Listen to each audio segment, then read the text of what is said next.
When life gets unpredictable, preparation matters. In medicine, it's all about staying alert, ready for whatever comes through the door. On the road, it's no different. That's why Volvo designs vehicles to help anticipate risk, reduce harm, and protect lives. The Volvo XC90's advanced safety systems inspire confident decisions wherever the road takes you. The Volvo XC90, for life. Proud sponsor of the Pit Podcast. Learn more at volvocars.ca/safety.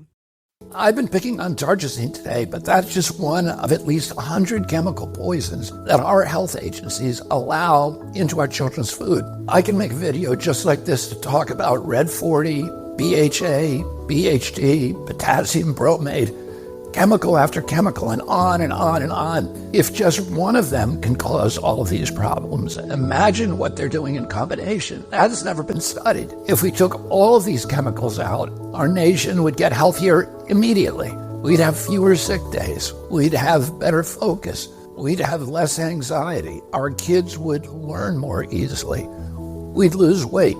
We'd have more energy. We'd have fewer tumors and longer lives. The very recognizable voice of RFK Jr. there. Robert F. Kennedy Jr., he has been tapped by Donald Trump to lead the Department of Health and Human Services in the Trump administration. But that has a lot of public health experts questioning the decision. They've spent years trying to debunk some of his claims. Let's now go to Dr. Christopher Labos, find out if any of Robert F. Kennedy Jr.'s claims do hold any water. Dr. Labos, welcome back to the program.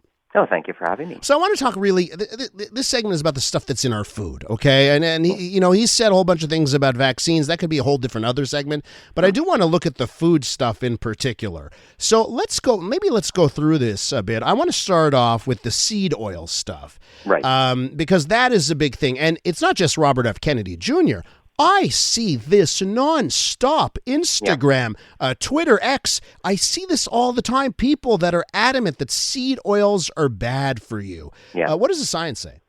The science says that it probably really doesn't matter all that much. I mean, people have gotten very, very hyper-focused on the whole issue of omega-3s versus omega-6s. That's what this debate is about. I mean, in the grand scheme of things, what matters more is whether you're using the oil to make French fries versus just putting it on your salad. I mean, is there something to it? Yeah, there probably is some contribution of the relative amount of omega-3 versus omega-6s, but it's hardly the most important public health problem of our day. And it's not something that most people need to really excessively worry about. One thing he brings up is, McDonald's used to fry their French fries in beef tallow. Now they use seed oils. Yeah. And there's also the talk, with seed oils, I keep hearing the word inflammation, right? This causes inflammation in the body. What can you say to that kind of thing? The old way of frying things versus the new way, and if there's any evidence there. So a cookie is still a cookie, a French fry is still a French fry, ice cream is still an ice cream. Remember, we went through this in the 80s, right, where everybody got excited. It's like, we're going to make low-fat cookies. And it turns out, you make low-fat cookies by putting more sugar in it. There is a little bit of a zero-sum game in food, right? It doesn't matter how you make the French fries, they're still going to be French fries. The problem with using inflammation as a buzzword, it's like when, politicians or business people start talking about synergy or, we're going to work together and there's going to be cooperation. I mean, these are buzzwords. They don't actually mean anything. So inflammation is just something your body does to fight off infections, to heal wounds. I mean, your body is always having an inflammatory process. You can suppress inflammation. The problem with suppressing inflammation is that it also suppresses your immune system. People who take immunosuppressive therapies because they have rheumatoid arthritis or cancer as valid treatments, they are more prone to infection. So there's no magic bullet to this. People just use inflammation in the same way that they used antioxidants 10 years ago as sort of a surrogate for lack of a better term, magic. When you don't have anything concrete to say, you say inflammation or antioxidants, and people interpret that to mean healthier, whereas it's really a lot more complicated. One of the things that RFK Jr. has taken aim at is the ingredient list that you find on the side of boxes. And he's juxtaposed similar products in the United States, Canada, or in Europe, right? And there are certain things that aren't allowed, let's say, in Europe. Regulators there don't allow it. It's allowed in the States. And he's pointed that out. The New York Times actually had to correct one of their fact checks, and it was all about Fruit Loops. That's one thing RFK Jr. keeps bringing up. In Canada, blueberries and carrots used as a food coloring. In the States, they're using these dyes, right, with a name of a color and a number after it, like Red 40, something like that. What do you say about that? What do you think about those the safety of food dyes and these other additives?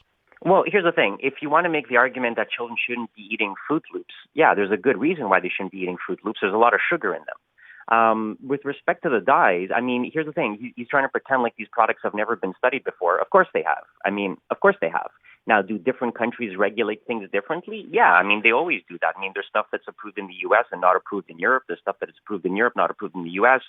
I mean, if you want to prove that something is dangerous, then go out and prove that something is dangerous. And, the FDA in the U.S. and similarly in Health Canada has taken stuff off the market before. It's not as if there's no mechanism for removing dangerous products from the food supply, but you have to prove it. You can't just say it. I mean, what he's doing now, he's saying these have a chemical name, ergo they must be dangerous. We're like, well, that's not science. That's just fear-mongering. So what, the thing I when I think about that subject, right, I think about how Smarties used to look in this country. Yeah. They used to be the brightest of colors, and now they switched to more natural dyeing sources, and they're not that same color. Same thing with Fruit Loops. Why do you think that is, though? That, in certain places they have made the move. Is it simply all public pressure they make the move, or have in other countries have they said, no, we have to change this? There is something wrong there. No, I mean, I think it largely is public pressure. It's whatever the market demands. Most companies, if they see that people don't want to buy a certain product, they will change to suit the market. I mean, if you're saying, is there definitive proof these things are dangerous? No, there isn't. Otherwise, they would have been removed from the market. And this is the problem, right? When you appoint somebody to an agency like this, it's not enough to have an opinion. It's not enough to have a cause. It's not enough to be a crusader on something. You actually have to run an agency. There is a whole bureaucracy in place. I know people think bureaucracy is a bad word, but there is a whole system in place for evaluating this stuff. In the same way that you can't have summary judgments in the criminal justice system, you can't just have somebody saying, you can't just have somebody saying you're guilty, you're innocent. You need to have trials, as expensive and as cumbersome as those things are.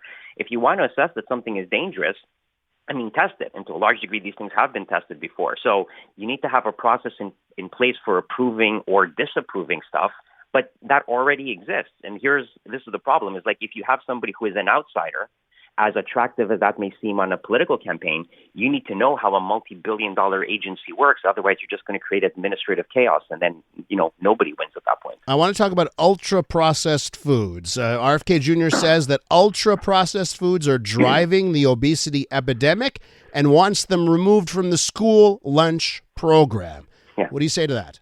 Well, that's sort of like a politician saying, I want a strong economy and I want to be tough on crime. That's great. Nobody disagrees with you. But how are you going to accomplish that? The reason why schools buy these foods as part of their lunch programs is because they're cheaper and they don't have money.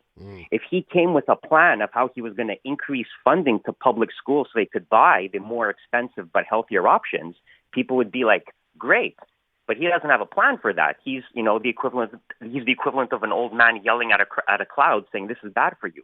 Okay, it's great that it's bad for you, but what's your plan to fix it? And that's the issue.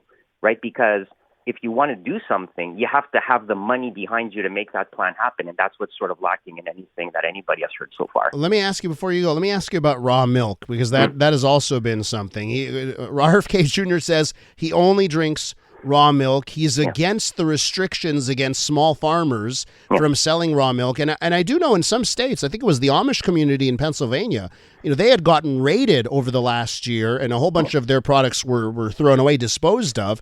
And I think that played a role a little bit in what happened in Pennsylvania. What do you say to that? Raw milk and other raw dairy products? That it's very dangerous. Every time we have a listeria outbreak, we should remember how dangerous raw milk can be. We started pasteurizing milk because cows get infected with tuberculosis, and there used to be tuberculosis epidemics in children because they were drinking raw milk. So we can't forget our history.